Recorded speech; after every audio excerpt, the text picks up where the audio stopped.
Les Al Thani gèrent les ressources de l'État comme un bien personnel. Les pipelines et les comptes bancaires sont sous le même nom. La frontière entre les deux n'a jamais vraiment existé. En plus de leur immense fortune, les Al Thani concentrent les 3 pouvoirs. Symbolique, ils sont la famille royale. Politique, ils occupent les postes clés du gouvernement. Et économique, puisqu'ils exploitent les ressources et investissements. Bien qu'il ait une constitution, le Qatar est donc une monarchie absolue depuis 150 ans.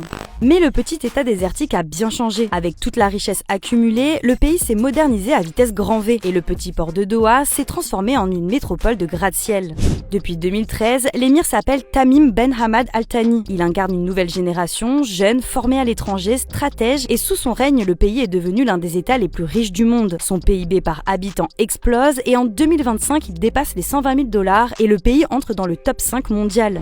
Mais Tamim veut plus qu'un état riche, il veut un état influent. Il va alors mettre en place une chose, le soft power. Une stratégie d'image, de présence et de prestige. Comme par exemple avec la Coupe du Monde 2022, organisée dans le désert, au cœur des stades climatisés construits à coups de milliards. Le monde découvre alors Doha, les gratte-ciel, les hôtels 7 étoiles, les métros flambant neufs, mais le monde découvre aussi l'envers du décor.